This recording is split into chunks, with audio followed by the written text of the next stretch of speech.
Hello, I'm Forrest, and I've got a problem. It's a pretty good one.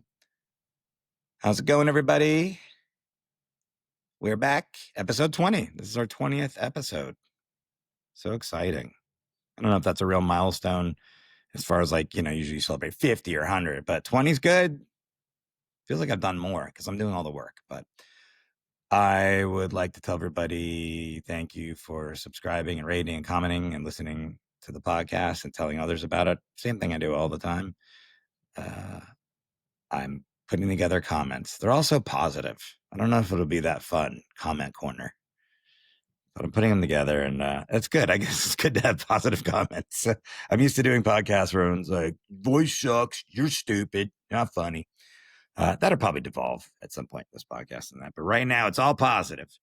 So we're getting that together. There's a couple new phone calls. I'm not going to get to any of those today, but I will hopefully next episode. I want to thank people that have donated money. Richard, you donated money again. Love you. Appreciate you. Thank you very much. ForrestShaw.net for all my upcoming shows and the donate button. If you feel like donating, right on the podcast page above the podcast.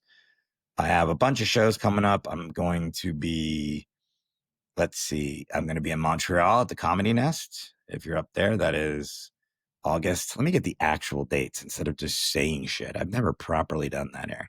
So I will be at the Comedy Nest August 7th through the 9th in Montreal. The week after that, I'll be in Escondido, California, right near San Diego. If you're in that area, the 15th and the 16th of August. And then I will be in Florida. And the 19th of August, I'll be Shamrock Comedy. I believe that's in Fort Lauderdale. And then I'll be at the Orlando Funny Bone on August 20th, one night only. And then Side Splitters, August 21st or the 23rd. And then I will be doing some shows with Jimmy O Yang on August 28th and 29th, one in Niagara Falls, another one in Atlantic City. So if you want to see me and Jimmy O Yang, two birds, one stone. And then I will be back at the Comedy Cellar September 15th to the 21st in Las Vegas. And then the week after that, I'll be in Boise, Idaho, the 26th and the 27th of September. Got a huge Florida run that's coming up November and December. So if other than Tampa, where I just said Orlando, I'm going to be in your city in Florida more than likely. Sarasota, Miami, Key West, Boca Raton, Fort Lauderdale, Fort Pierce, etc. Go to ForrestShaw.net. All the shows are on there. Now, that being said, I was going to go to Australia in October. That is being pushed to February and March. I am coming there instead because I'm going to be doing some of the festivals. I wasn't going to be able to hit most of the cities I wanted to. And so now when I come back next year, or when I go next year, I'm going to be doing the Perth Festival for a week in February. I'm going to be doing the Adelaide Fringe Festival for probably about 14 days. I'm going to be doing the Comics Lounge in Melbourne for a week. And then I'm going to be in Sydney doing various shows, Newcastle, Australia, and I'm trying to add more dates. So that's when that's happening. I'm definitely coming, but just not this October. And speaking of the donations, just going back to that, you can actually see it here in the shot because I'm putting it in front of me. There's a new microphone. I hope it sounds good. I'll know in like a couple hours when I start editing this. It looks good. This is a good brand. I looked up stuff. This is a good USB mic because that's what I'm operating with right now.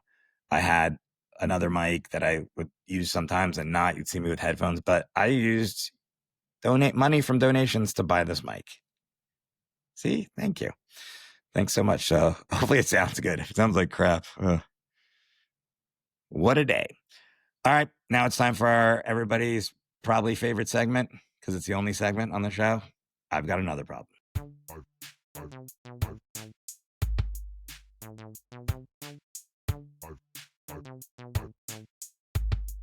I've got another problem. Weed smoke. Marijuana smoke. I want to start this off by saying I still will get high from time to time. Not all the time, not a lot, but I'll eat an edible occasionally, just a little nibble. I can't pound. Some of my friends can do crazy amounts of edibles. I'll even smoke once in a while. I'm not a huge fan of the smoking thing anymore, but I still get high. So I just want to say I support weed smoking and people that smoke weed have at it. But maybe it's just, I've been walking Arnie here. I'm in Vegas right now doing my shows. And when I walk them, even like 6 a.m., 7 a.m., there's just weed smoke everywhere. And I just want to let people that smoke weed know. I know you think that it's not as bad as cigarette smoke or vape smoke, but it's all gross. Smoke sucks because there's a couple reasons. First of all, I know, well, weed doesn't smell as bad as cigarettes because it's an herb and it's fragrant. It ain't incense. All right. It's not like it's like honeysuckle or jasmine or something like that. It's still like when it's all over the place on a lot. And maybe it's just me getting old. I don't know. But it's like, doesn't mean you just blow it wherever and blow it on everybody. And if you just smell like weed, it's like, I don't even want to be near you, you know?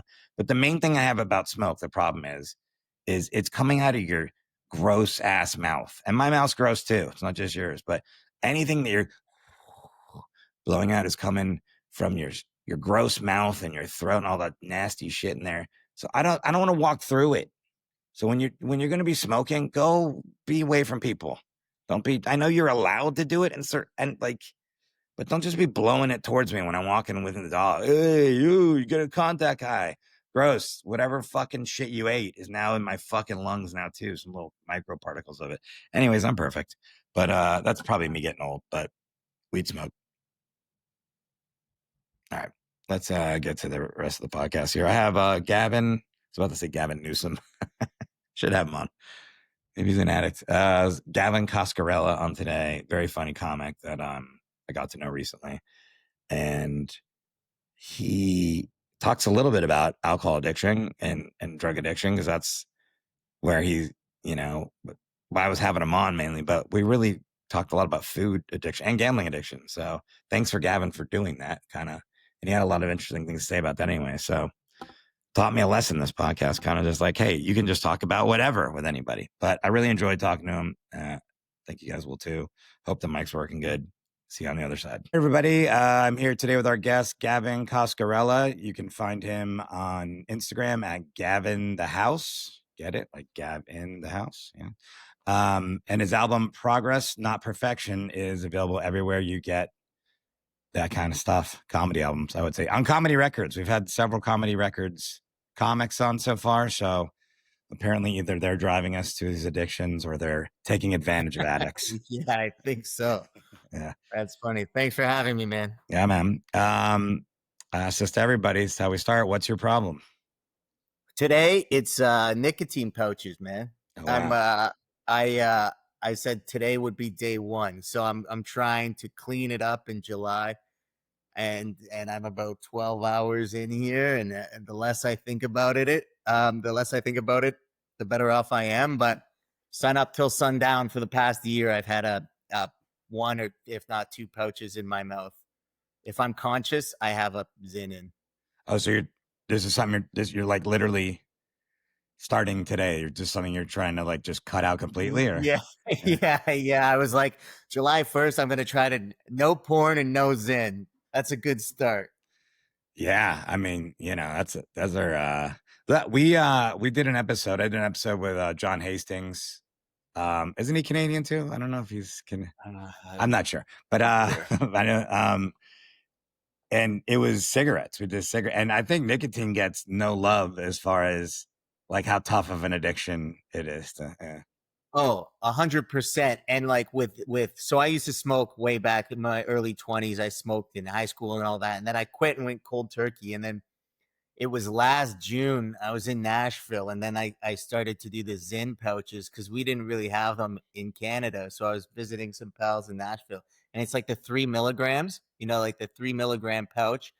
And I started doing it, and I was immediately buzzed, sick, threw up. Like it's anybody who does it for the first time, it's a horrible experience. But I was like, fuck, I kind of like that, I can't get hammered anymore.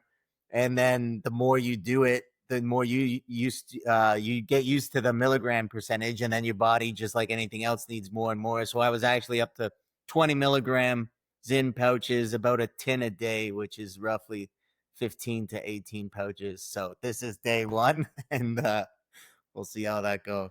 Yeah, I've never done one. I've only smoked 2 cigarettes, like a couple puffs off 2 cigarettes ever. But I had a buddy that I saw him do a pouch for the first time, and he was sweating.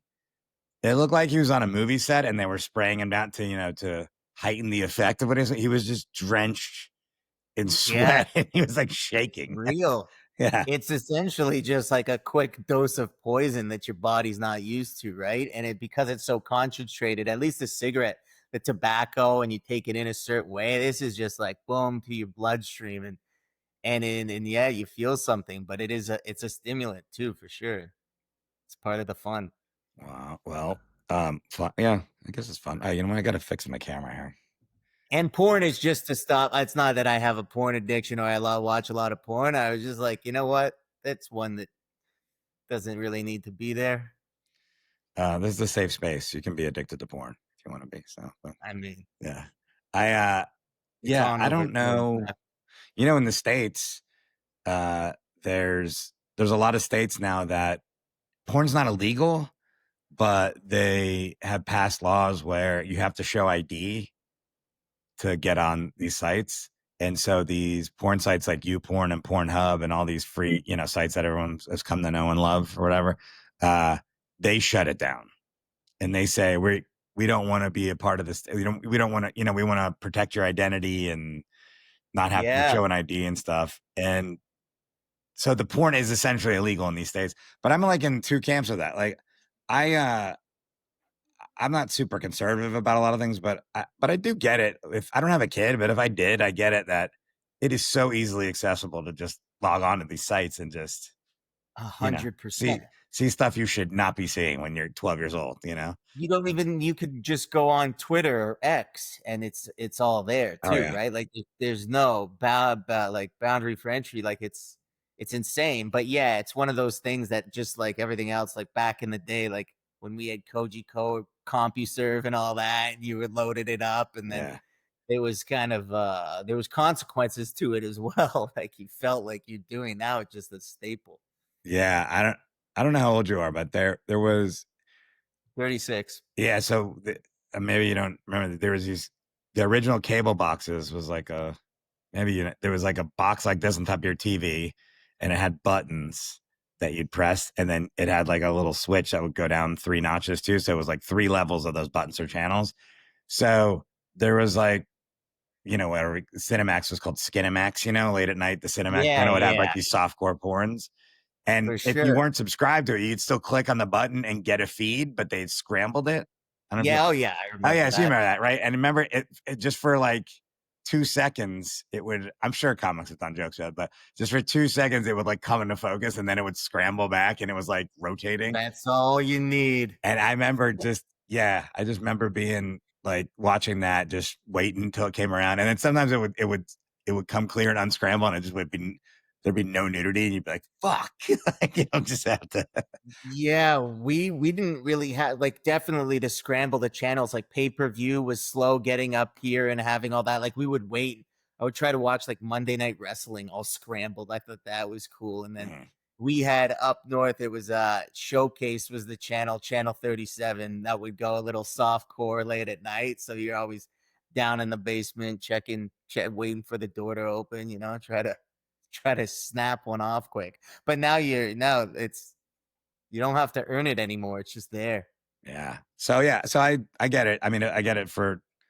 I mean, most of these states are pretty conservative because it's just when you travel to them, and you're like, oh yeah, you can't get porn here, and so I get it from a parent standpoint, and I also get it from these sites too, where they're like, look, we don't want to be exposing everybody to you know, Of course. And that just the nature of that industry of exploitation. And it's like you're never gonna be doing harm by trying to cap it a little bit, I think.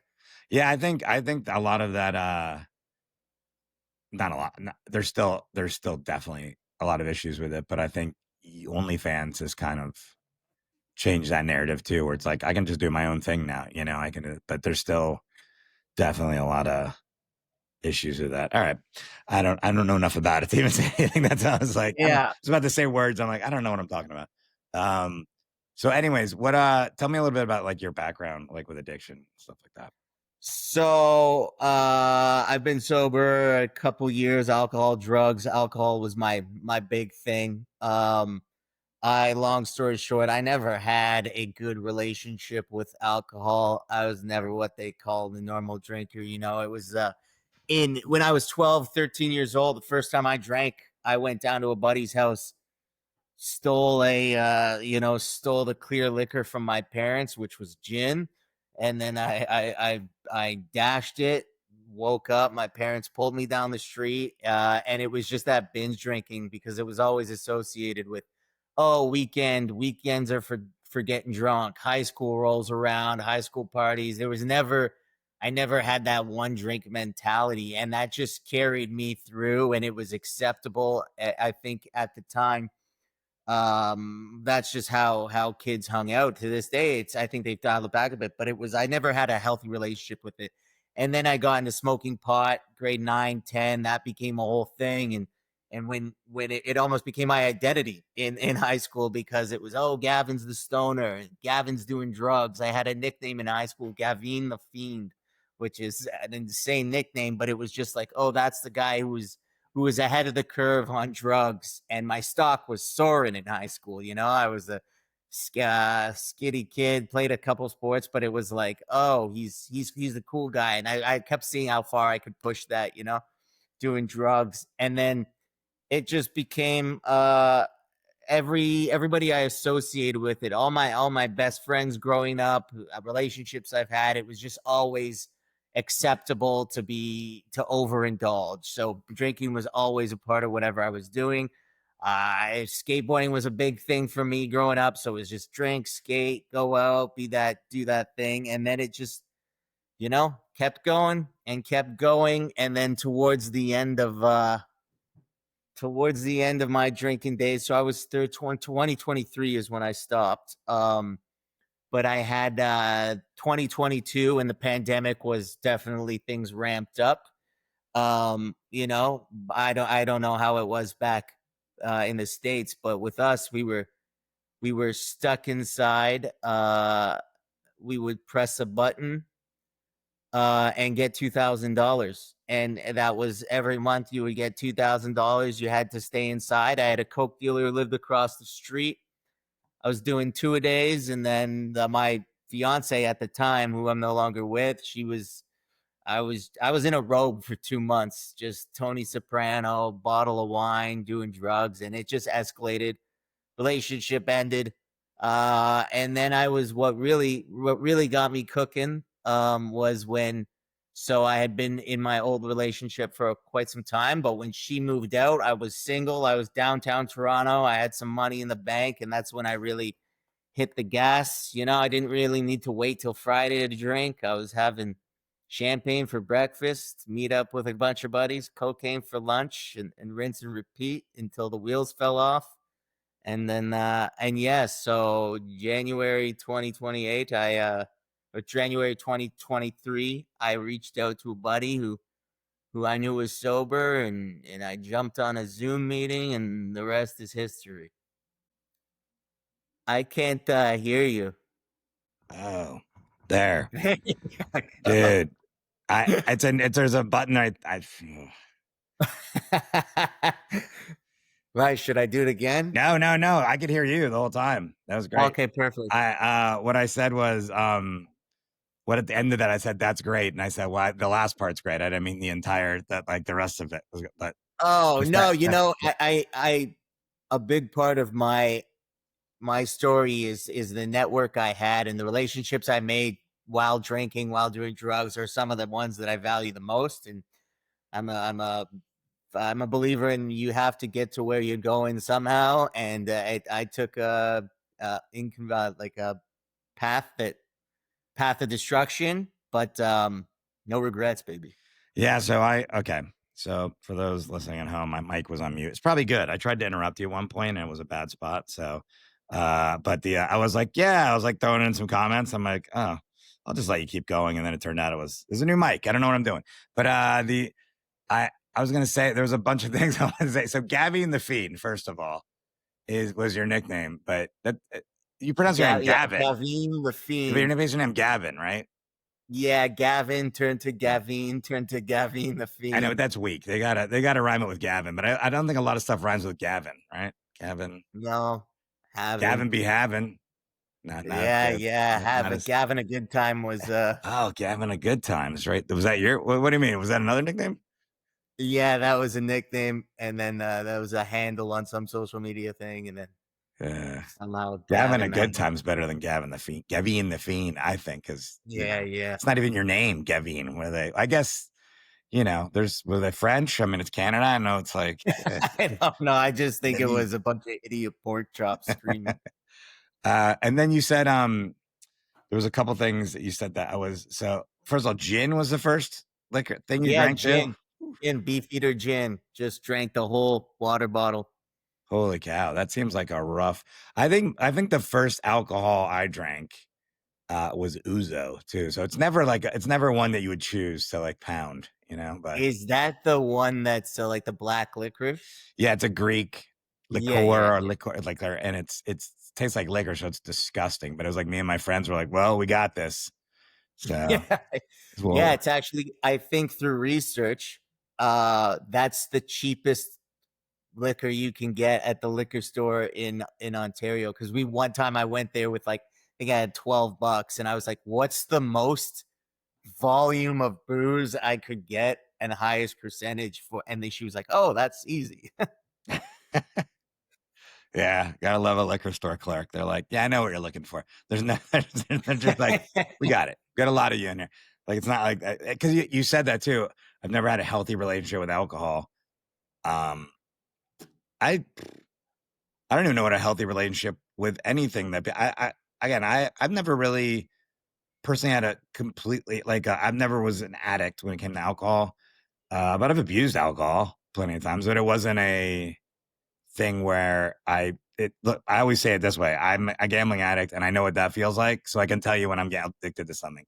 Food, I've definitely had issues with food where I Yeah. am in a headspace and I'm treating it in the same way that I do with gambling. But alcohol and drugs, I've abused, I've done plenty of them, uh, but I still, the healthy relationship with alcohol, I don't think a lot of people have a healthy relationship with, I mean, alcohol, let's be honest, was invented it wasn't invented as, I mean, they can say all you want, like one glass of wine and blah blah blah, and the studies show that Yeah. this, I mean, it's still not good for you. It's not like it like yeah.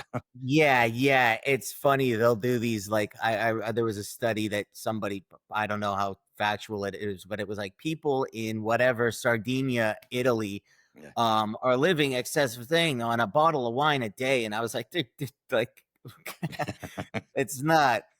They're making it to 100, but it's like there's plenty more layers to that lasagna. You know what I mean? Yeah.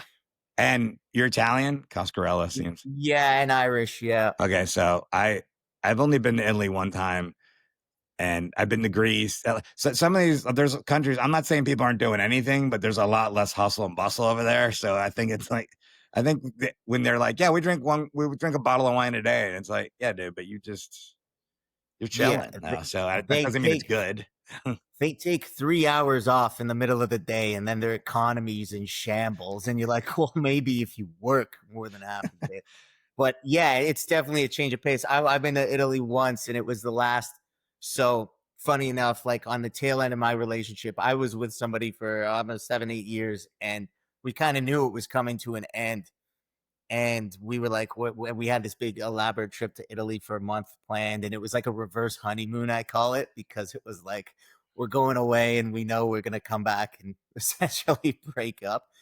But even on that trip, I remember I was drinking sun up till sundown, but it was like a different, the food was a little cleaner. You eat pasta there, it's not the same as here. You could eat a pizza and not feel like you needed a nap. And it the same with booze. You could, they got sugar pumping you full of limoncello and all that stuff. Yeah. And you're just like, oh yeah, this makes more sense as opposed to city drinking it's got depressing notes, right? Yeah, true. And what you say about the food is definitely true. Whenever I'm in other countries and I eat similar types of food that I eat here, I don't feel the same. And, No. and it's like, and I know, look, this RFKs and he's like with his croaky ass voice, anti-vaxxer kind of shit. But he's like, there's preservatives and stuff. It's like we've known all that. It's not like he's pulling back this curtain of like, what? Like our food No. has a lot of preservatives and chemicals in it, but it does. Yeah. Yeah, and it's also, especially like when it comes to Canada in the US, you would think they'd be like, oh, they're not selling that over there for health reasons. Why are we doing it here? But of course, your population's 10 times the population. It comes to marketing tools and sugar. Like sugar addiction is so real. You were talking about food. And I'm very much the same. Like I've had like a diet goal or whatever for so long, but if I like sweets and candy chocolate, if I just get one, I'm doing a row of cookies. Like I can't. Yeah. Yeah. I just, I guess about 2.5 months now, I stopped eating. I just started drinking water pretty much for the most part. Yeah. I'm just eating whole foods or foods that aren't processed necessarily. And I just cut out bad carbs. Like I haven't eaten bread in 2.5 months. I really don't give a shit. That's not true. I had, to be fair, I was at a steakhouse the other night and I had a bite of a biscuit, just a little bit, because I was like, that looks really, but, um, The and steakhouse, anything can go. yeah. Well, no, I had steak and broccolini. That's what was like there. Everything else was like, well, I can't eat it because I'm just trying to. I've eaten that shit my whole life and gained all tons of weight. I go fluctuate my weight back and forth. So to me, it's just like I'll eat that again. I'm just trying to do this thing right now because I'm a psychopath when it comes to eating, whether it's good or bad. If I'm eating bad, I'm like, fuck it, I'm doing whatever I want. And if I'm trying to get in shape, Amen. yeah, I go the other way. And I'm in the other way right now. And Good for you, I've man. lost. I'm so heavy. I've lost 40 pounds. People can see it in my face. I'm still heavy, but even from when I saw you when last time, Yeah. yeah, I've Dude, lost it. 40 pounds is you'll just start to feel like the difference that people like you almost gotta once you have exposure to like what it's like moving at 40 pounds lighter, you're like, that's Yeah, I get in if I hit 195, I start to snore, I get acid reflux, all that stuff, and yeah. it's just simply because of my weight. But good Well, yeah. congratulations. So 190 would be impossible for me to get to again. I think it says on the chart, whatever that chart is, like height, weight chart, whatever, that I'm supposed to be in the 180s. But I rode crew in college, and I mean, if What you does want, that mean? I weighed 198 when I was running crew in college, Oh, which okay. says that I'm fat on that chart, but trust me, I Oh, was yeah, ripped. those sorts of Yeah. bullshit. So to me, the last time I was really people that I looked thin, I was still 220, right? And I used to do another podcast where I was going to lose weight and I didn't, called the Merman podcast. It was like a thing on there, but I had gotten up to 300, and maybe you don't do pounds and can't do kilos. I don't know, but No, pounds, pounds, I got pounds. through. Yeah, I don't. It's so weird by the way, with any British colony kind of country. It's like sometimes some of them do everything. Like we're doing because you do Celsius, right? Yeah, Yeah, but you do pounds. But if you go to England, it's like we're doing yeah. Celsius and 70 kilograms. stone. Yeah, yeah. And Australia is but so I was up to 339 pounds. Oh, Probably when you saw me, I was probably I don't remember when I was maybe it was a couple months ago I saw you, but um I was probably close to that. And no, no. I saw you on the May 28th, 5 weeks ago. yeah, You, I can look that up. I was still over 300 pounds. wow. What are you Um now? I'm down 290 something. Amazing. I'm over 40 pounds now down, but I need to lose 70 more pounds. And Got it. but what you were saying is I have my dog just walking my dog when I started to get that heavy. I was like, oh, my back hurts after I walked like 4 blocks.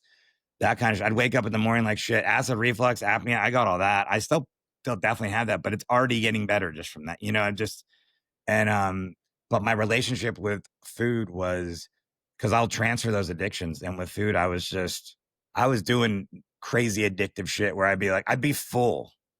I'd be full, like full to where I shouldn't put any food in. And I'm like, well, I'll just eat some ice cream. I'll just, it's 11 p.m. This is a good time to put like a pint of ice cream in my body Oh, or yeah. drink a soda or something. And then I go to bed and, um, I don't know if you ever had this, that the reflux is so bad. Like sometimes you wake up and you're like, it's like waking you up where you're about to, this happened to me. Yeah. You're about to choke on your own stomach acid. And then you're having like Yeah. this coughing fit and you're like, oh, I'm going to die. It feels like you're going to die for a second. And then Man, I've go ahead. yeah. I've done everything you're saying is just you're preaching to the choir, like that heavy eating at nighttime. Like I'm on like so I'm doing like I want to do 28 days of calorie counting, and like you said, bad carbs. I'm just eating whatever at day 11, and I'm like this. But it gets to the point where like in middle of the night, I'll go and I'll make 3 bagels and bring them to bed, and it's just to eat to eat. Like I'll eat till I throw up like a child. Yeah. Yeah. Oh, I don't necessarily throw up and keep it down, but but it's just behavior that is just because I think this was the worst of it because I've gone through different phases where I'll get in shape, I get really heavy again, and this last one was just abusive to almost like where it's almost like I was trying to kill myself. But here's the thing is genetically, I have great genetics and I do joke Yeah, about it. Like my heart, my brain, like everything is like good. I just did the colonoscopy. Like the doctor's like, you need to lose weight because you need to lose weight because eventually it's going to catch up to you. Number one, but aren't you uncomfortable? I'm like, I'm uncomfortable as fuck flying on an airplane. I kept having to get the yeah, seatbelt extender, which is a fun time in an airplane, like because the seatbelt doesn't fit you anymore. And I was like, I can't be that big because I'm looking at like really big guys again. But you have to wave it down and be like, hey, I need the thing for it. And you try to whisper it, But every so often, they're usually pretty chill and they kind of palm it to you. Like they'll just palm it to you. And then you kind of do it quietly, like shamefully. But yeah, occasionally you get a flight attendant just like dangles it out. Here you go. Like brings it over and everyone turns around. I'm like, fuck off. Like just, yeah. but I've You done want the, it, you gotta grab it, you piece of shit. yeah, exactly. Yeah. Everybody, just so you know, this guy is a fat fuck. Um, the last month or so, I haven't needed it again. Like I've already, and I need to lose more weight, but I was like, oh, I'm back now, not down to seatbelt extending. And just in my brain was like, that's great. Uh, Yeah. but You gotta get ready for the Comedy Records basketball game. yeah, dude, I, which by the way, I just looked it up when May 25th, because I have this whole thing. I was 319 pounds still. Oh, I wow. wear weight different. Like that's why Yeah. even when I get to 220, people are gonna be like, "You're so like you're in really good." I'm like, I wear weight in a way that it is helpful to be overweight, but I was got to a point where I was just like, again, I wasn't trying to kill myself, but it was almost like I was like, just like, well, fuck it. I just Of ate a course. meal, then I eat another one. And it's just, Well, it's a case of, I think, with a lot of addiction, when they call it a case of the fuck it's, when you're like, I've already eaten, I've already ate like shit. So why would I stop? Or I've already done the coke. Why would I stop? But yeah, with food, it's like you're eating every day. I can go on a coke bender, and it's an isolated 3 days. What people do, like, you need food every day. So every day you have a chance to just let it rip, yeah. and it's a necessary evil. But yeah, it's so easy to, and then it gets to that point where it's like you're not even making decisions, Yeah. and chips and like you name it, like it's just such a good feeling, filling yourself full of food. Yeah, it's and all those sayings too. It's like a moment on the lips, a lifetime on the hips. I'm like, yeah, no, I know what you're saying. That doesn't help. You can make a rhyme Yeah. for anything: coke, alcohol, gambling. It's like it's not gonna be like, well, let me say this rhyme to myself. I mean, it's you have to have a little bit more Oh control over yeah. it. But the sugar Yeah. thing for sure. The first week, so I haven't I probably had like a gram of sugar here or there and something that I wasn't careful about. But for the most Yeah, part, that's fine. for the most part, I've just been, I've been avoiding, especially added sugars specifically. And, man, that first week was extreme headaches, like extreme like, Yeah, the yeah, yeah. withdrawals of that are Absolutely. real. I'm not going to compare it to heroin or opiates or obviously, but it's withdrawals. That's what you're going through. Yeah. And but after that week, I started waking up too. When I started, and when I started just drinking water, eating better. I'd wake up and I'm like, oh, I don't feel like a complete piece of shit today. Like that's good. I mean, I still feel like a piece of shit because I'm in my brain as a comic. That's what I do. Yeah. But I mean, Yeah, I feel like physically, a piece of shit because I'm a piece of shit. But the sugar hangovers are so real, especially when, like, anything, if you stop it for a little bit and then you double down on, like, if I go in on donuts, like, I wake up with that. It's generally my version of a hangover. yeah, And it's brutal, and you can just be like, that's what it is. Same with coffee. I was really bad with, like, caffeine. I drink way too much of it. And then even dialing it that back, like, if my brain doesn't get it in the first like 2-3 hours, it starts to be like, let me know. yeah. And here's another thing too. This is just in 2.5 months. And this is if anybody's I'm sure everybody listening has some relationship to food that they probably would like to have better. But as I I'm sweating less. So I always am a sweater. I grew up in a really humid place in Miami, and I would sweat probably a healthy amount the way you're supposed to. Some people that don't sweat, I'm like, I think that's unhealthy if you're not sweating. But I was getting drenched like as I got to that point, to that weight. And again, I'm still heavy now. I still need to lose weight, but my sweating has gone way down because of all these shit I was putting in my body, like toxins and I'm sure the sugar, all this other crap and stuff. And I just noticed that I had a lot of embarrassing moments the last year from the weight stuff too. My buddy was doing the Tonight Show, Orlando Leyba. And Yeah, great. I love that guy. yeah, he's so funny. And he was doing it for the fourth time and I'd never been before. And I wanted to go. I I know that I've known the booker a long time. I've been friends with him. And I just wanted to go support him and stuff too, you know. So I flew out there to New York and it was in the summer. It was hot when we were there. I think it was last summer. And I walked maybe 5 blocks to 30 Rock, maybe 4 blocks, not very far. And I was soaked, sweaty. And other people are, it's hot, but I'm looking around and it's like, I walked to the security counter to get my badge.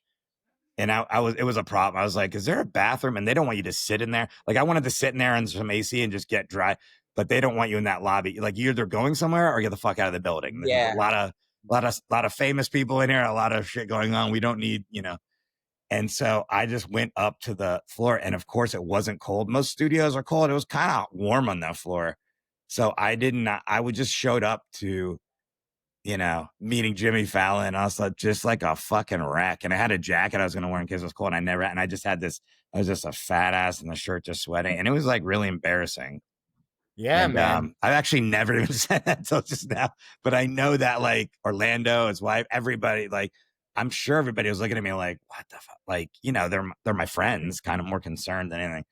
But Yeah. yeah, Yeah. I mean, but I hear you. If you could be a natural, I sweat like I'm sweat like a nun in church as well. But it's that second. Now I've made my sweating somebody else's problem, yeah. and it's just that elephant in the room, and yeah, that's hilarious. But it's also Oh, it's I thought funny. you were gonna say I thought you were gonna say you ended up like doing the Tonight Show and sweating like that on it. No, if I was on the Tonight Show that night, they would have just bumped me. They would have been like, "Yeah, I don't know. He's coming down from.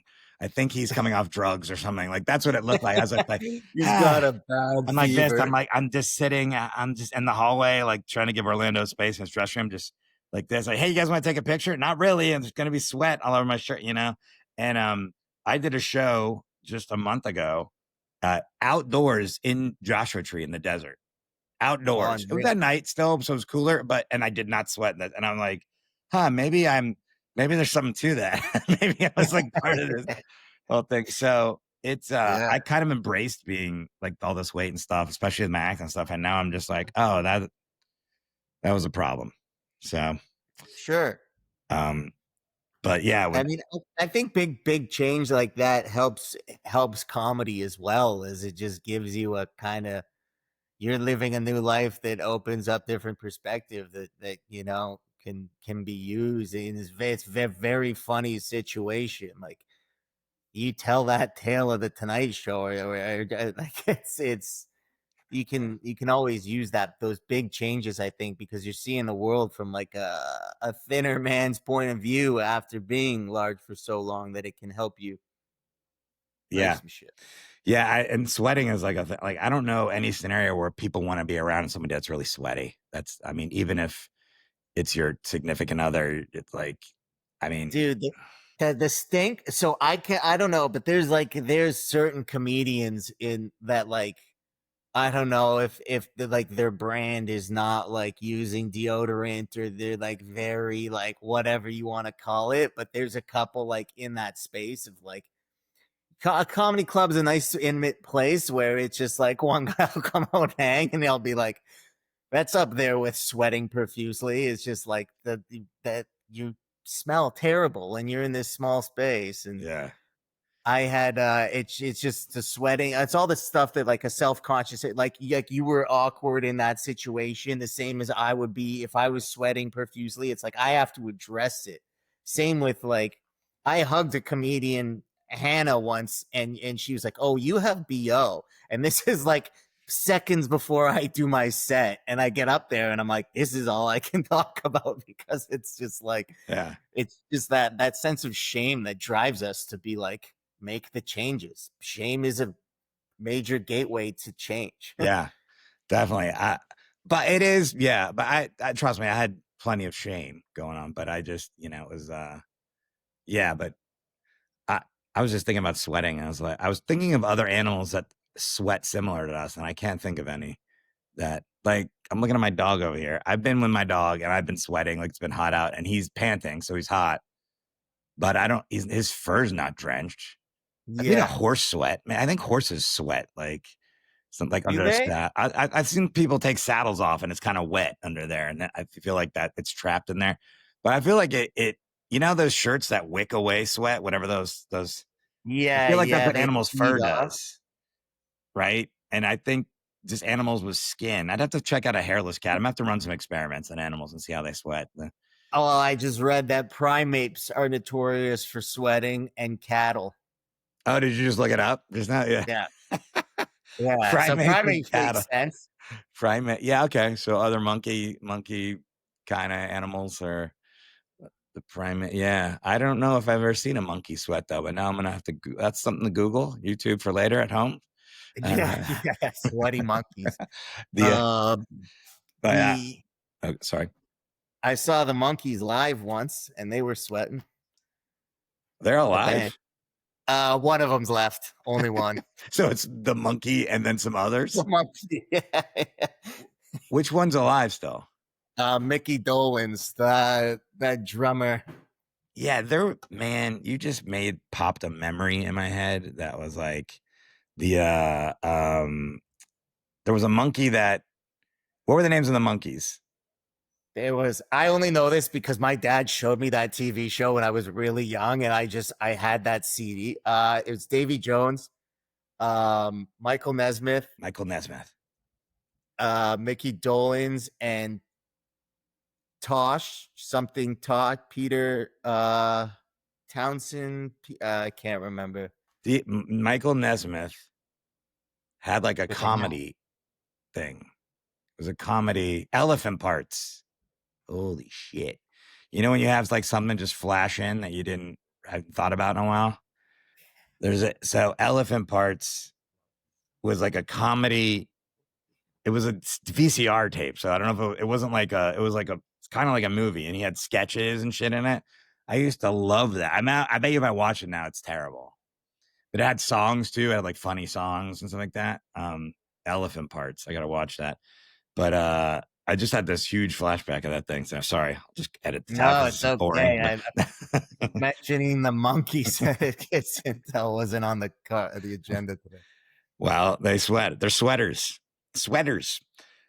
But the thing about drinking we're going back to alcohol and stuff too is that when you're just sitting alone in a hotel like I am for this whole week, you just think about stuff. And I put my dog's water dish down and I said, my dog only drinks water unless he someone spilled a beer or a soda. He'd go over there and lap that shit up, I'm sure. But it's so funny all the different things we end up drinking, not just alcohol, but just soda and juices and all the stuff that we tell ourselves we have to have. And then you really just need water. But the alcohol thing, going back to that, I say this, if you're into something that is an addiction for other people and you can do it in a quote unquote healthy manner or reasonable manner, then by all means do it. I'm jealous of people that can gamble normally. I mean, I'll walk through this casino to get to the club or out to my car or something, and I always look at people gambling and I try to determine whether or not they're addicts. I don't know if you do that at a bar. No, they usually come up to me and tell me something about like, dude, I only do coke on the weekends now. Okay. Yeah. Well, with gambling, I get that because you still have you're still tying yourself to it from afar. You know what I mean? Yeah. It's I think gamble. I have a couple buddies. I rarely gamble. I mean, when the World Poker Tour became a big thing, I was in high school and I stole my brother's ID, and poker was my life for 4 to 5 nights a week. I would drive down to Niagara Falls. I'd say, Mom, I'm going to my buddies down the street, drive to Niagara Falls, play cards, and then go back home and, have that but it was that I started to be like, okay, this is a slippery slope. And I played cards for 2-3 years, and then I kind of fell out of it because other addictions took over. And it was like, I think that at the casino you can definitely see who's there to gamble as opposed to who's there not. Well, slot machines, almost 100% of the people sitting in them are gambling addicts, I would say, or have an unhealthy relationship with gambling. They don't necessarily have Oh, to. really? This is just my opinion for two reasons. Is my whole timeline of gambling was, I remember when I was a kid and I would play cards with my grandfather on my father's side, and we would play for matches and pennies. And I remember that being something that I was really into. But where it really Yeah. took off in college was I started sports gambling in college. And sports gambling was my thing through college when I got out of college in my 20s. And that's all Yeah, I yeah. did, all I did. And I was like, I don't know why you'd go to a casino. It's stupid. I looked at people that gamble at casinos like idiots. Like, why would you you have to go to this place and do that? I could just call up my bookie and gamble. And then I went to a casino and I started figuring out how to play different games. And then I was like looking at strategies, and I was like, oh, then thinking I always get an edge here.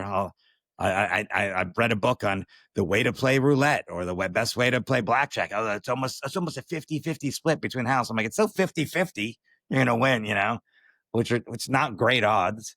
And then I got hooked in casinos. And then I did the same thing. I'm like, who the fuck plays slots? And then I started playing slots. And then that was all I played for a while, was just slots. Oh, I figured I got it because in slots or pokies, if you're in Australia or whatever you want to call them, are super addictive.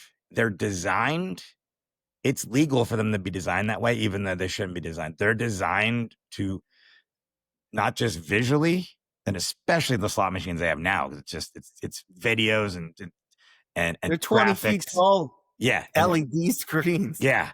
But the sounds, they have this Pavlovian trigger where there's things that like there was one game I would play. I see it when I walk through there. It's called, they make them in Australia, Dragon Link.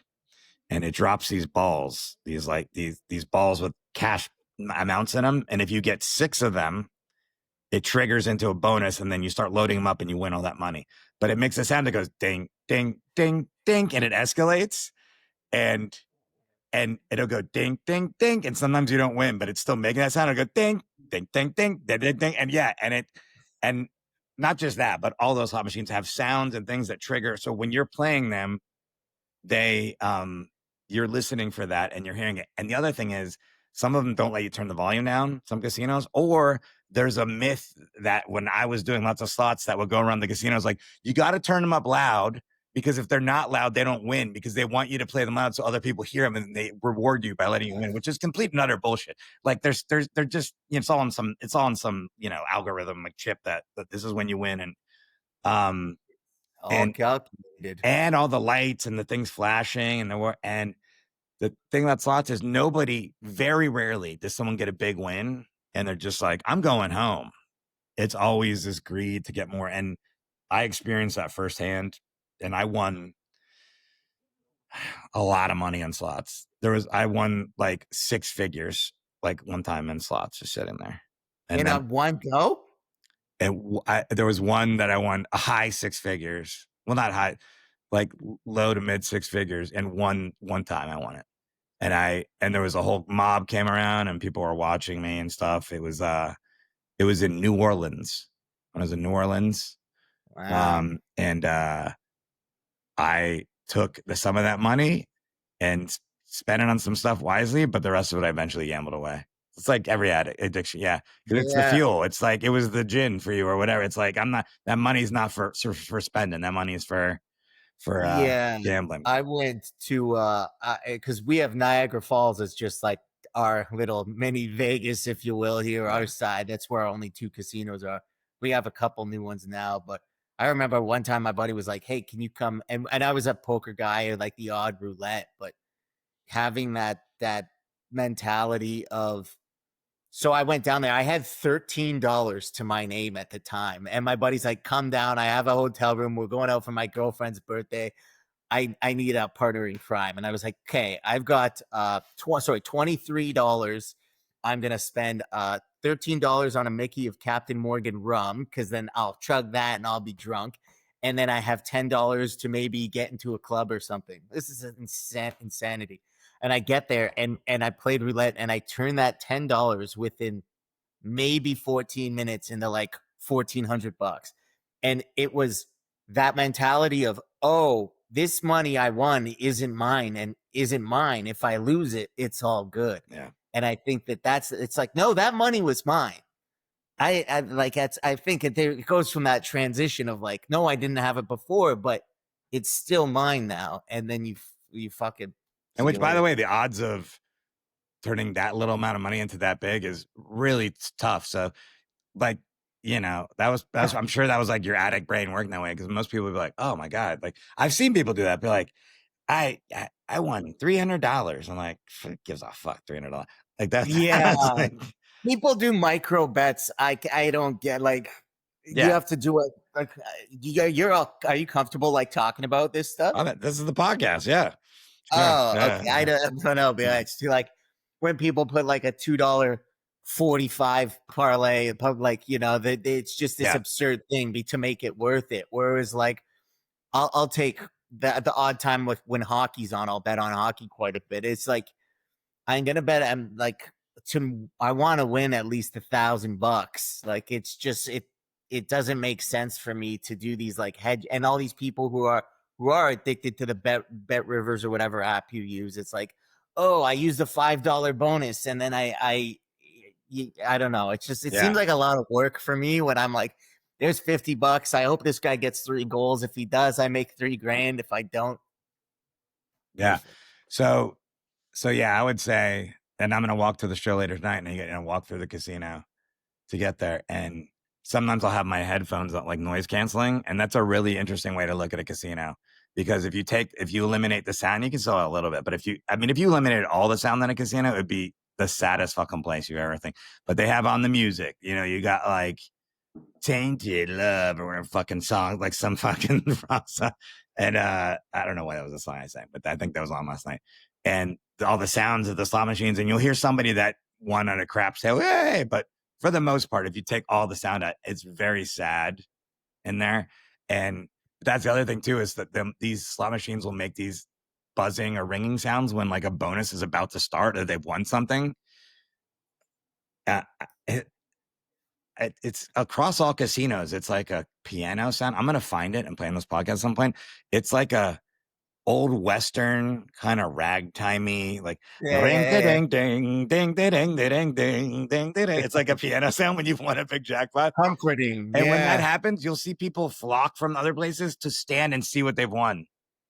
And like, so again, it's like this, like, oh, and everyone's gathered around. It's such addict shit. Yeah. That could be you. Yeah, and it's bananas. Have you ever seen the movie Rounders? Of course, yeah. I've seen every gambling movie multiple times. So Rounders is I'll put whenever I'm in the casino by myself, I put the soundtrack to that one on, because it's a lot of like jazz, like and it makes me feel like I'm a fucking cool dude when I'm betting like $5 slots. But I don't know. Yeah, which is funny because in that movie, you know, in the end, if anyone hasn't seen Rounders, I'm gonna spoil it for you, part of it, but Matt Damon kind of makes it through in the end, but it's still cautionary tale because it's not good. Like, they're getting their ass kicked. Yeah. Like, he's getting that prison. Well, I think the tale there is that Worm is the one that doesn't get out, right? He's the one owing people money, gets run out of town. Sure, but in the end, Matt Damon's in a cab headed to the World Series of Poker. Yeah. And I know he's a professional. Eight guys make it to the fucking final table every year. Yeah, I mean, it's still, I don't know. They make him that he's more controlled and stuff, but that behavior where he's in there with the Teddy KGB, John Malkovich, he could have left. Man, he even says, he goes, I could leave now. I paid off. And he goes, fuck it. I mean, that's fucking addict behavior. I mean, they make him to seem like he's not, like he's in control, but there's still a lot of, the only guy in that movie that probably gambles under, what's that? Joey Kanish. Yeah, What's his yeah. I was name? trying to remember his name, John Turturro, right? Yeah, yeah. Yeah. He's the only one, and they make fun of him. They're like, "Oh yeah, how's it you struggling to make rent money?" He's like, and he's like super. That's how I imagine I'd want to be as a gambler, is John Turturro's character in the movie. I'm like, Yeah. how could you do that? That'd be awesome. So disciplined, you know. Yeah. Uh, Well, playing poker, that was my first time to like I would play for the thrill of it, living at home or whatever, but that was my first exposure to like, oh, this guy's here to he's got to make his quota so that he can pay his rent and like has this is professional gambling, if yeah. you will. Do you? Not for me. Yeah. And so, I don't even know if you answer it. So, do you when you see people drinking, like just normally, like they'll have half of a beer? Does that? Are you jealous of that? Do you? I think I wish I could drink like I tried that so many times, you know, like I know that like step one, accepting that I cannot have a sip of alcohol. Like I've come to terms with that and it's fine with me. For sure. I feel but I I never gave a shit to have one. Like, you know, I think you had Andrew Barr on. I was listening to him the other day. It's like, yeah, I want one so I can have 12. Like I don't Yeah. that doesn't a nice cold glass of water is perfect. I don't want to be able to see straight. I want to be at home watching fucking Spider-Man at 3 a.m. crying. You know what I mean? Like this. Yeah. Which Spider-Man did you cry at? The Cross the Spite last one. Eaters? No. I like No Way Home, yeah, but I I usually I'm a big Marvel nerd. I'll end up watching like Infinity War. Like I was notorious. It was my go-to, I guess, when I was blacked out. My fiance would come out and I just start fucking cheering these guys on. You're cheering him Oh yeah, when they get Thanos, I was like, yeah. every time? Oh yeah. Yeah. I haven't even talked that much about alcohol. You've been I've had some gamblers on, but we kind of just talk about gambling all the time. But I appreciate the Yeah, alcohol. Alcohol is I do wish that sometimes I wish I could get blackout and blasted and there's yeah, but it's fleeting now. You know what I mean? It's like I wouldn't give up what I've had. My life since I stopped drinking has become great and I couldn't give it up. yeah. Let me ask you this, and then I've got some questions. That I Yeah. ask everybody. It's a newer segment of this thing, but so I have a not recently, but not too long ago, there was a woman that I met. I met her in Las Vegas, and she had come. I talked about on the podcast where I'll sit with my friends that like to gamble when they're in Vegas, if they're and several of them are sober. So the whole thing, I'll have the drink and they'll be gambling, and we'll be sitting there, and that's her. And she came up to a table we were at, and she was just wasted, you know. And she was kind of like, she was just inquiring what was going on, like, hey, what's up? And one of the comics I was with is relatively famous, and so I thought maybe she recognized or whatever. And she just wouldn't go away, you know. So I just got up and I said, hey, come to the bar with me. I'll get you a drink, you know, just to get her out of there. And then I just sat at the bar there, and then I talked for a while, and she was like interesting, and she was starting to sober up. She's like, I don't need another drink. She was like drinking some water or whatever. And anyways, so we had talked a little bit, whatever, and then we got together a couple of times, went on a couple of dates or something like that, you know. And so, but the last date I went on with her, I realized she's an alcoholic. That first time I was like, you're in Vegas, you might just be drunk, whatever. Then the second time I met up with her, I was like, she seemed like she was drunk, but she had surgery, and so I think she was taking some sort of painkillers and drinking, you know. And I was like, maybe she has a problem. And then the last time I saw her, she was drinking when I got to her house to pick her up. I'm like, I'm driving, right? She go, oh, yeah. And then she kept drinking a lot. And then she told me about how she just got a DUI a couple weeks ago, you know? And yeah. And by the end of this isn't the day, by the way. This is from noon to 5 that we're doing this. And she goes, let's go to my work, because it's to her credit, amazing view over this lake. And it was like really pretty. But I'm like, do you want to go where you work? And she was wasted at the bar, like to the point I'm like, did these people know this is how you are? Like she was kind of stumbling out. On the way out, she saw somebody, couldn't remember their name. And I could tell on the woman's face, she was like, the fuck? Like, I know. And then by the time I brought her home, she was like, are we going to hang out? Like she wanted me to stay and hang out. I was like, I am not It's so funny when you get older. When you're younger, you'd be like, I don't care. I guess we'll still have sex. I was not into it at all. And so by the time I Yeah. left her, she was like rolling around on the floor with her dogs. Like she knocked over some shit, broke some glass, shit, whatever. And I was like, all right, I gotta go. I'm gonna take off. And I left. But before I did that, I said to Sounds her, hot. I said, what's that? Sounds hot. I mean, look, it wasn't not, but it was also I was into, I'm just at this point now where I'm like, I don't even, you know what it is? I was like, I don't have time to deal with this fucking shit. It's like, because when Yeah. people are drunk and you're sober, I was completely sober.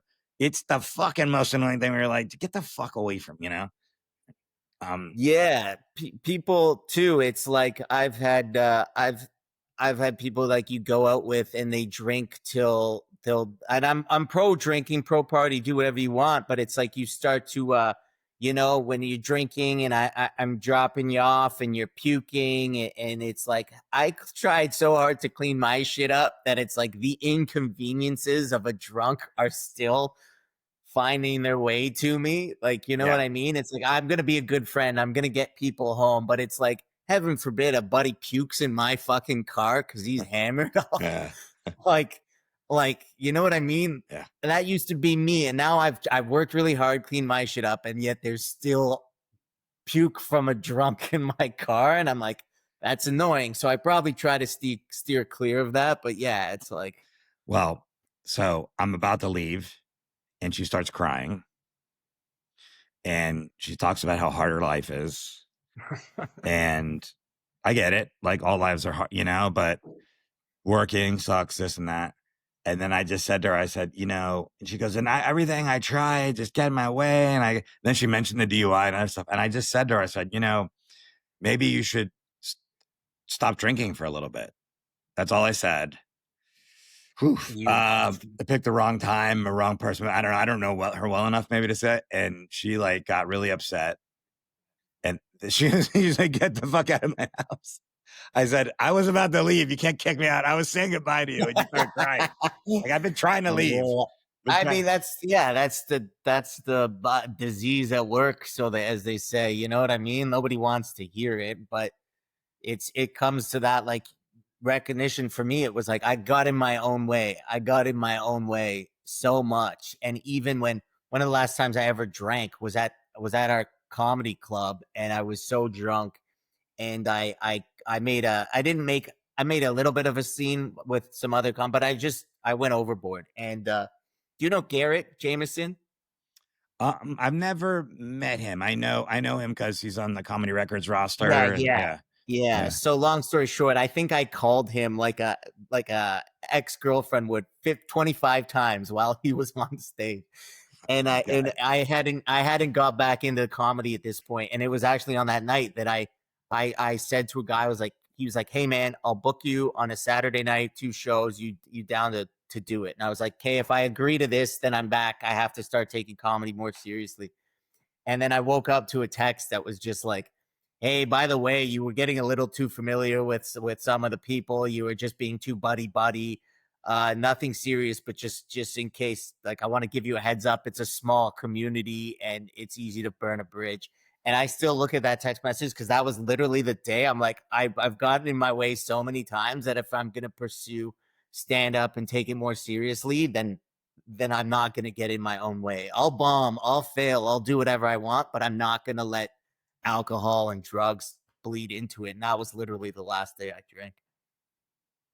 That's good. I mean, that's a great story. Like, that's good. I'm glad and going back to the food thing we were talking about, I've had many friends kind of touch on it, but not really. And then, do you know Jimmy O Yang? He's a comedian and an actor, and Yeah, yeah, yeah, yeah, yeah, he's yeah. very well known. Yeah, Silicon Valley and all that. Yeah. Silicon Valley, yes, Crazy Rich Yeah, he's great. Asians, and He's yeah, great. he's a good friend of mine. And he just said something to me maybe like 3-4 months ago. Was just like to that effect, like in a nice way. It was like, hey, like, um, you should lose some weight because not exactly those words, but as like you're gonna feel better. You know what I'm saying? Like blah blah blah, this and that. I mean, and all the other side effects of it too in this industry is like, I mean, say what you want, but especially living in LA and stuff like that, is like appearance matters. And you don't have to be like ripped and like look like Brad Pitt, but you don't want to be just like Yeah. sweating again, like showing up at 30 Rock and all this, and just like your clothes aren't fitting you right and stuff.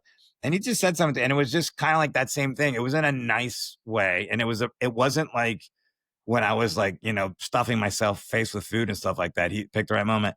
And I told him that recently. I'm like, hey man, I started losing weight and all this stuff. And I really, thanks for doing that, And a lot of times it just takes a friend to kind of reach out just to say like one or two things. I've had a couple, and not even just with addictions too, but anything, it's It doesn't. People need to realize, like, and especially like I want to. I do like to help if people are like having it, they they'll reach out and like ask for some guidance. But people have to realize that like you don't need to wait to hit 400 or to wait to have your life burned down or to wait for the money to be gone to like seek the change necessary to be like, you know what I mean? And you see so many people that they'll flirt with stopping something, or they'll be like they'll want to get healthy, or it takes diabetes to start to actually take it seriously, or yeah, it takes this and it takes that, which is a future that's really close for most people. But yeah, you don't like getting ahead of it is still an alternative.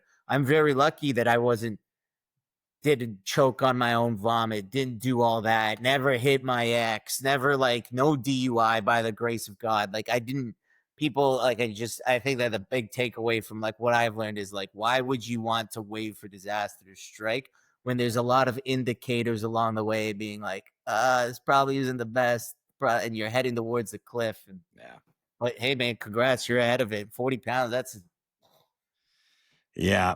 So yeah, thanks, man. I appreciate it. All right, let me ask you. That sounded super you're out. insincere when I did that. I go, yeah, thanks a lot. I appreciate it. Anyway, but I did mean it. I was just, sometimes you're thinking of something else. All right, 8 lucky questions.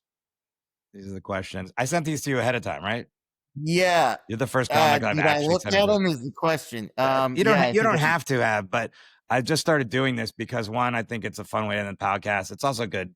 Yeah, Um, we'll keep it quick. yeah, and yeah, they don't have to be very long answers. I don't know if even said on the podcast. Like I think I did, because 8 is such a lucky number, especially with Asians and gambling. So when I was in casinos, especially Hard the eight. LA casinos, you're just most of the time, or a lot of times, I'd just be sitting at a table with just a bunch of Asians from different countries that didn't speak English, but it doesn't matter because you're all addicts.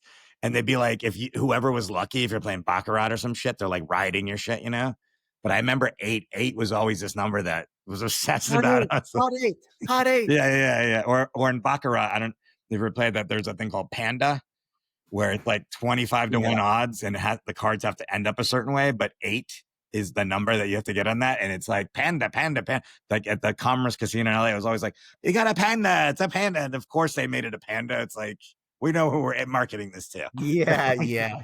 That's Anyways, here we go. First question. If your addiction had a theme song, what would it be? Now, clarification.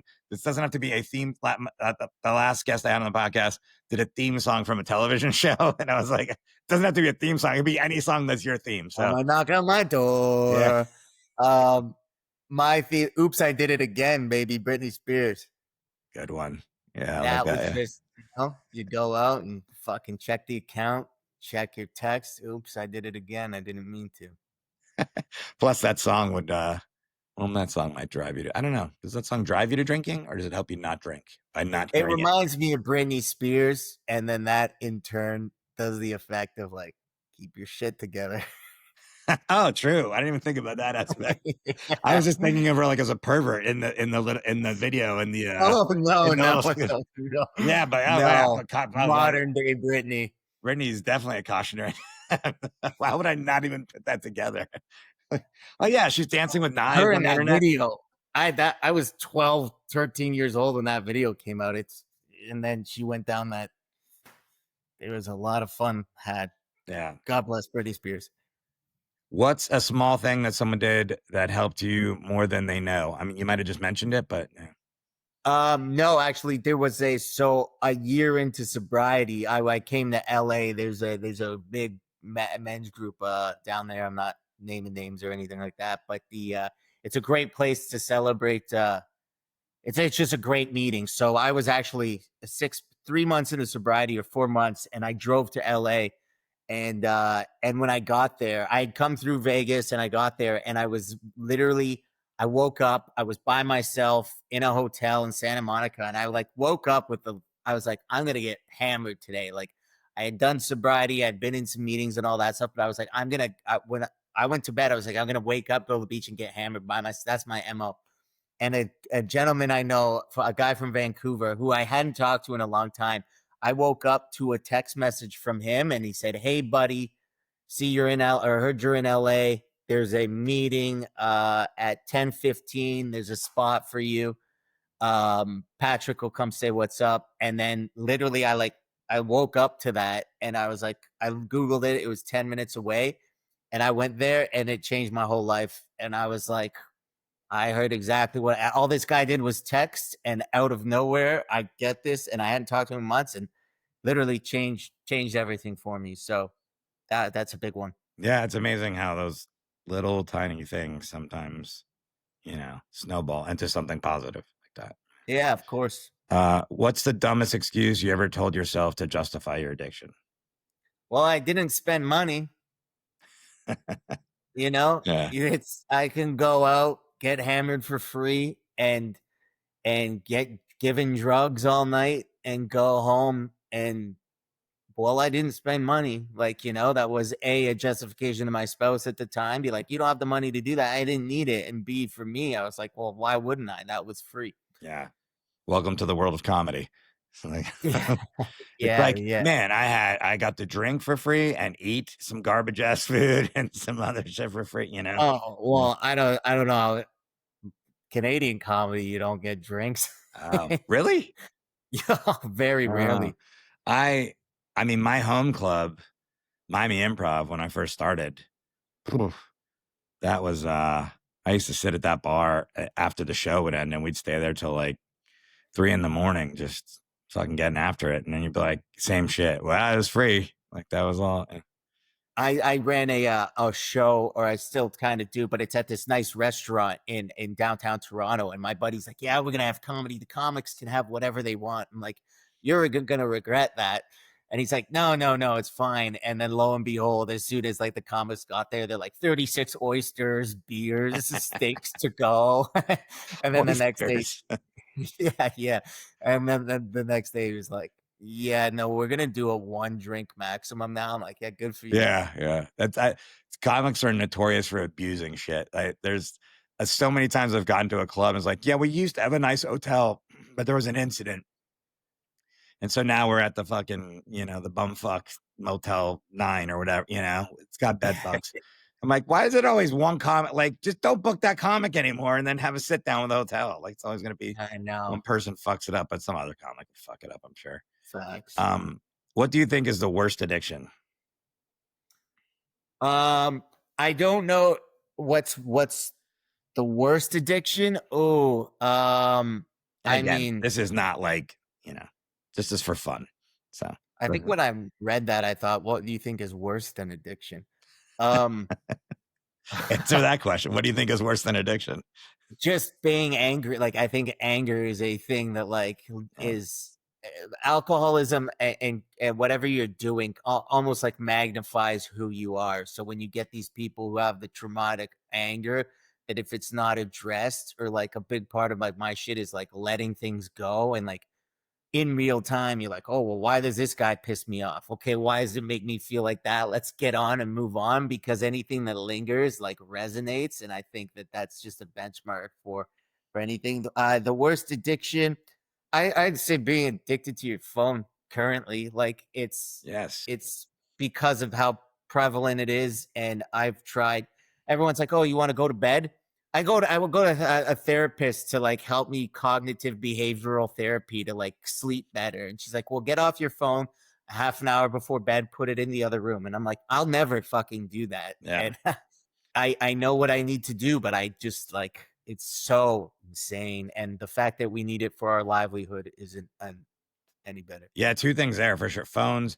I got my little dog with me, 15-pound little Arnie right here, and he's little. And so when you walk through the casino with them, sometimes I have to pick them up because people aren't looking at all. You can see them on their phones and they're walking with their luggage and they're looking down. And I have to say something like, "Hey, put your head up." And they're never like, "Oh, what the fuck?" They're always like defensive, like "fuck you." So it's like they're in that world. But it's so 100%. at a stoplight, people are on their phones. At the airport, people are on like just walking in your way and shit. And I'm always like, "Get the fuck off your phone."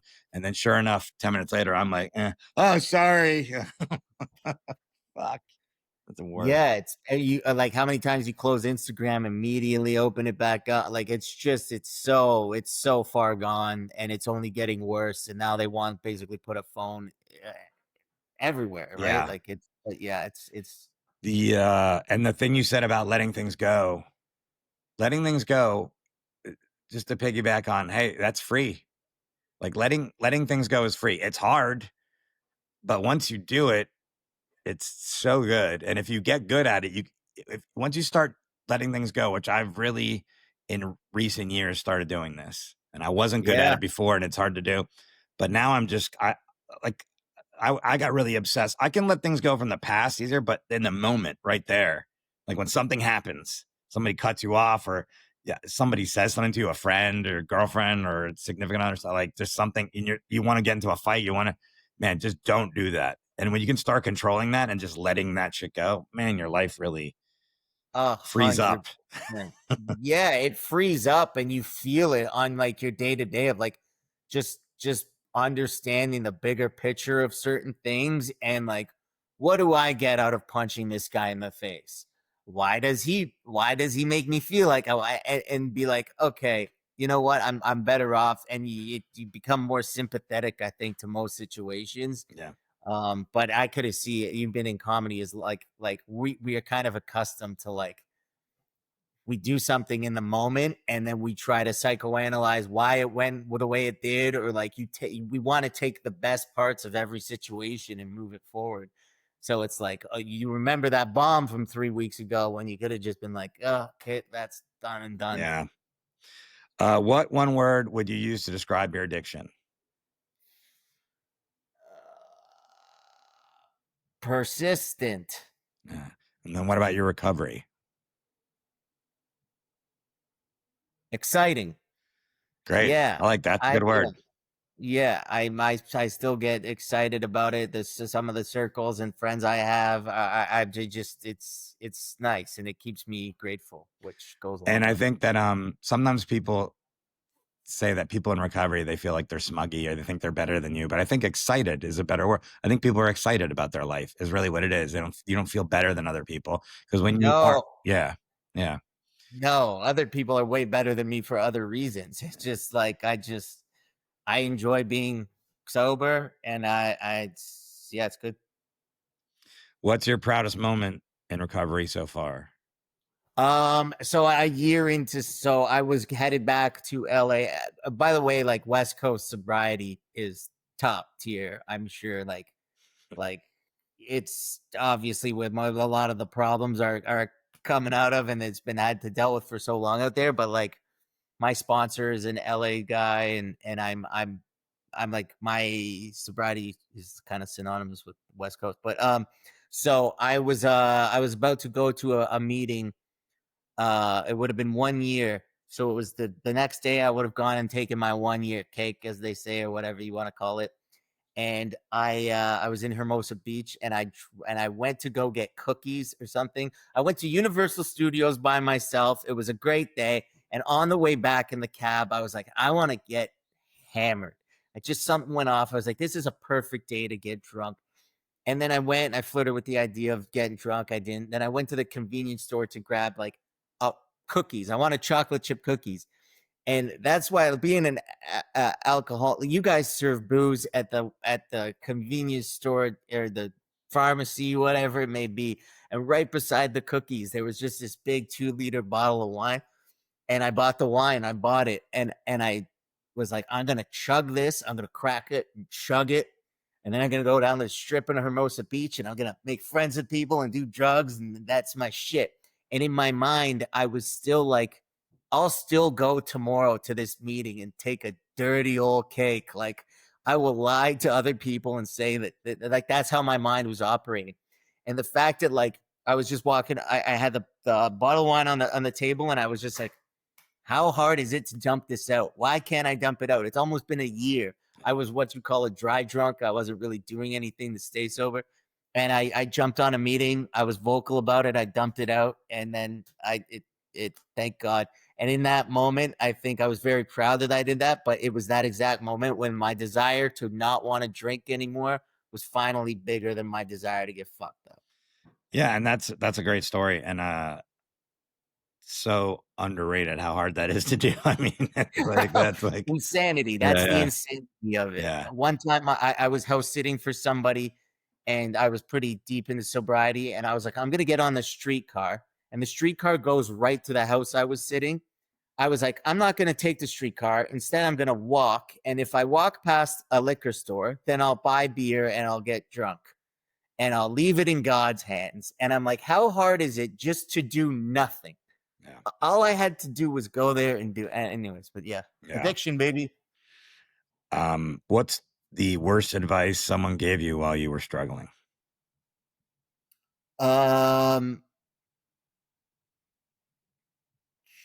Somebody told me that. So when I was struggling or when I was sober. Doesn't matter. I mean, you could be struggling when you're sober. Oh It's yeah, like bad somebody advice. said just do coke on the weekends. Just the weekends. Yeah. Yeah. See, it seems like it makes sense for right? Like do coke on the weekends. Yeah, my friend Yeah. told me that just play poker because it's a slow game and you're playing against other people and there's thinking I'm like I would go all in every hand. I'm not gonna play poker. I'm like I don't have time for that shit. No. Um, Yeah. Yeah. Last question: what advice do you have for someone that is struggling? You said a lot of things already, but yeah, Yeah, it doesn't have to get. You don't need to hit rock bottom to make changes, but I think if you're struggling, it takes courage to reach out for help. Uh, don't It's a big step. So just as simple as reaching out for help sounds easy. People say that, oh, if you have a problem, call this number. If you have a whatever it may be, if it's just ask for help. Just ask for help. You know how hard it is to ask for help. It's just something that yes. It's do the research, confide in people that actually care about you. And there's some people who think nobody cares about them. So it is as cliched as it is, it's just like going to ask for help from a doctor. There's plenty of avenues where you can put ego aside, but yeah, if you're struggling, there's so many people struggling too, and people can be sober and struggling as well. So I'm saying 100 different things, but yeah, That's all good. help, I ask for help. all good. Yeah, I'm sure you don't know this. Like this, as soon as I'm done talking to you, which is about in a couple, like very shortly here, the last thing I say is I come back on real quick and the people listening know here's the numbers you can call. And I always make the joke, you're not waiting to end my podcast. It's just to remind people, like, reach out to somebody. If you're not calling one of these numbers, reach out to somebody. And again, it's not easy, but the more you can say it to people, the better I think it is, because eventually that gets through into like your brain. It's kind of like what we were You talking have about with the text you received. And I was saying, I got the text from my buddy Jimmy about weight and stuff. And don't think that you're not helping by saying something to, and don't think, and definitely reach out to people if you are inclined, so yeah. inclined, wrong word, but you know what I meant. All right, Gavin, thanks for being here. Gavin's Instagram again is Gavin the House, Gavin, of course, Gavin the House, and check out his album Progress Not Perfection on Comedy Records. You can get it anywhere you can find any stuff like that. You know where the places are.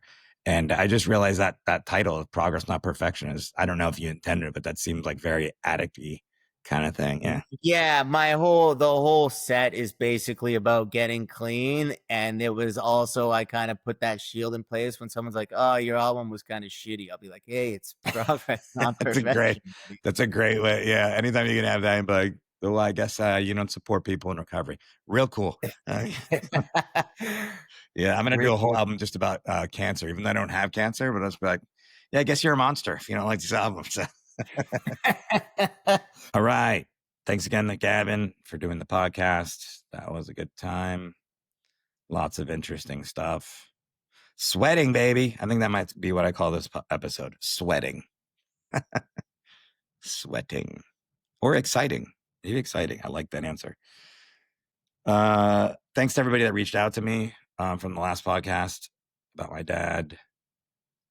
And I think we kind of covered what I usually say here at the end, near the end of the 8 lucky questions. But I'll say it. I always say it. If you are feeling suicidal or you feel like you might harm yourself, or you're just feeling really shitty, or you're not quite sure, crisis hotline's 988-988 USA and Canada on today's Canada date. Not when this is coming out, but when I recorded it. Spoiler alert. And you know that I'm not going to go through all these numbers. Just go to Wikipedia page, list of suicide crisis signs. Or like Gavin said, call somebody, reach out to somebody that you believe will be helpful to you, that you can trust, that you can count on. Everyone has that one person, I hope you do, that you can reach out to. And if you don't, then reach out to me. You know, you probably don't have my phone number, but reach out to me I'm available on all social media platforms. Is this me shilling my social media? If you're feeling down, give me a follow first. Follow me, or I won't see the message. But you can call on all those apps. Yeah. Maybe I won't pick up if it's a weird number. Leave a message. Maybe that's not the best way. Should I leave this in? I'm going to. I don't feel like editing it out, but reach out to somebody. All right. Next week. See you next week. Love you guys.